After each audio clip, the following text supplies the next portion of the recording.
So let's go ahead and take a look at the Xbox One and see how the entire Xbox One lineup compares to the entirety of the PlayStation 4 lineup in 2022. Now, what I'm going to do is I'm going to go ahead and compare the main generation of consoles to each other. So the Xbox One versus the PS4, Xbox One S versus PS4 Slim, then the Xbox One X versus the PS4 Pro. So I figure that's probably the best way to do this, but I will definitely tell you, whether you have an Xbox One or you're planning on buying an Xbox One, or you have a PS4 and you're planning on buying a PS4, whatever, both of these consoles are still very, very relevant. They're still very popular, and you can't really go wrong with either one of these. I think these consoles are probably going to have a much longer lifespan than the previous generation of consoles, which were the Xbox 360s and the PlayStation 3s. I feel like, Microsoft and Sony did such great jobs with these specific gaming consoles that they are going to be here for many years to come. And I wouldn't be surprised if these consoles end up lasting like another 5 to 6 years with re-releases of games, with,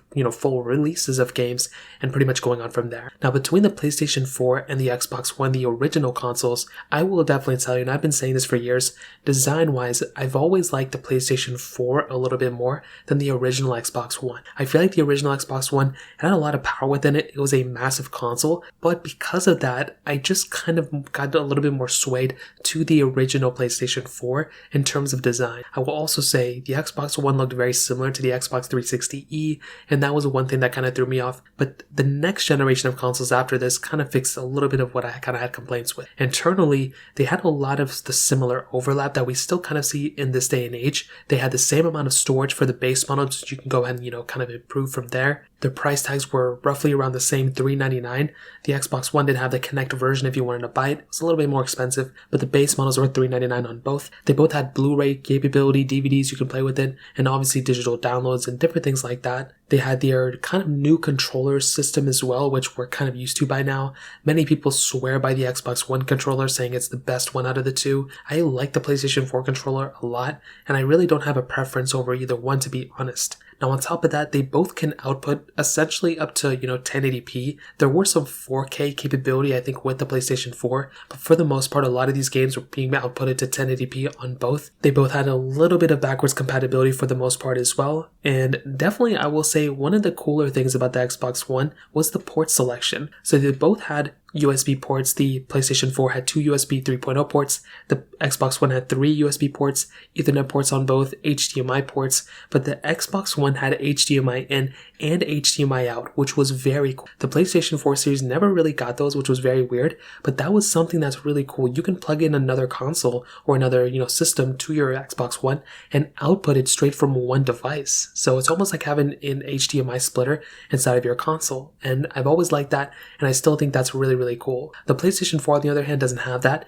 but it still came, I think, in a better design and a better package than the PlayStation 4. So when it comes down to both of these, I will still say power is roughly the same, game selection is roughly the same too, but I think the original PlayStation 4 looks better in the long run, but the Xbox One kind of held up better because of the capability behind it. So that's kind of how those two consoles compare in 2022. Now, next up, we had the PlayStation 4 Slim and the Xbox One S. Now, when it came down to both of these consoles, what I will definitely tell you is they pretty much fixed a lot of what the original consoles had issues with. So one thing was the size. Both of those consoles were very, very large, very big. The Xbox One a little bit more so. But with the Xbox One S and the PlayStation 4 Slim, Microsoft and Sony kind of fixed a lot of the issues that they had before. Now, starting off with the size, the Xbox One S was a little bit of a bigger console than the PlayStation 4 Slim.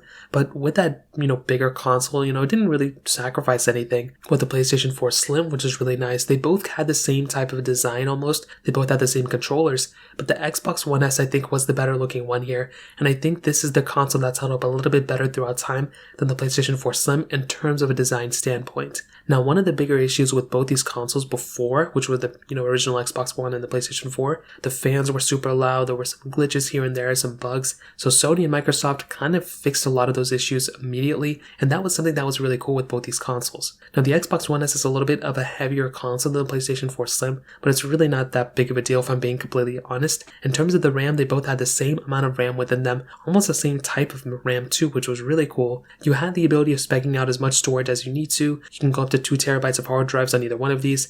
I think the PlayStation 4 Slim tapped out at 1 terabyte, which is still more than enough storage. You can always go ahead and expand the storage if you need to as well, which was really cool. Now both these consoles also had 2 USB 3 ports, but the Xbox One S still retained that extra HDMI port, which was actually really cool. So just like how we mentioned before with the Xbox One, that extra HDMI port actually allowed you to go ahead and have a little bit more capability of extending out and, using other devices at the same time you're using the Xbox One. So you don't have to go and unplug anything or do anything like that. You could use the Xbox One as a kind of middleman to, free up some HDMI ports on your console. So that was another really cool thing that happened with the Xbox One S. They took it out with the Series X, but still they had it here. Same type of Blu-ray DVD type of capability on both as well, which is really cool. 4K output for the most part in certain cases of both these consoles. I think the PlayStation 4 Slim was mostly due to 1080p, but still very cool we had that capability on both, and still the same controllers. So when it comes down to both these consoles, personally, I kind of like the Xbox One S a little bit more than the PlayStation 4 Slim, but I really do think both these consoles are great.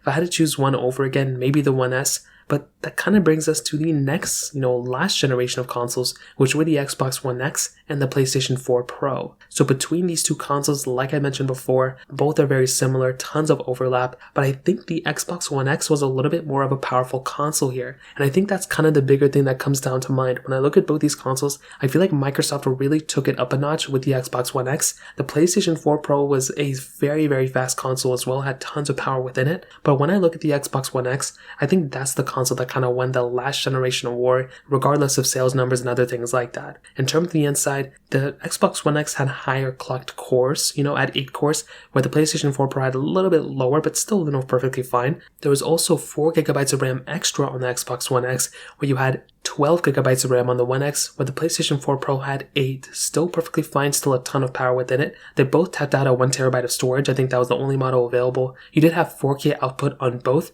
and you had Blu-ray, capability on both these consoles as well, which is really cool. Like I mentioned though, similar to the original Xbox One, the Xbox One X did have 2 HDMI ports on the back. And I mentioned before, I love having that type of capability. They both had 3 USB, type 3.0 ports as well, which was pretty cool. You had that capability there too, which was awesome. And I will definitely tell you when it came down to both of these, the Xbox One X is probably a little bit more of a powerful console, but the PlayStation 4 Pro is still a very fast machine as well. And honestly, when it comes down to the entirety of the Xbox One and the PlayStation 4 console genre, I still think that you can't really go wrong with either one. Maybe the Xbox Ones were a little bit more powerful when it came down to the raw performance and everything within it, but I never really heard people complaining about the speed or performance of the PlayStation 4s. I think early on maybe a little bit, but since then, because we've had so many iterations of all these consoles, I think most people are kind of understanding of where these consoles hold up right now. And if I had to choose one and I had to rock with it forever, I would maybe choose the Xbox One. I think that may be the better console for me personally, but I think Sony, with the gaming library that they have, with some of the modding capability behind the PlayStation 4s, with some of the backwards compatibility and some games that are available on both consoles as well, I think those are really solid consoles too. You can't really go wrong with either one of these in 2022, and that's kind of how I look at them. If you guys have any other questions or thoughts, let me know in the comment section below. Hit the like button, that would mean so much, but definitely hit that subscribe button. More importantly than everything else, I love every single one of you guys. Hopefully I'll catch you guys in the next video. Peace out till then.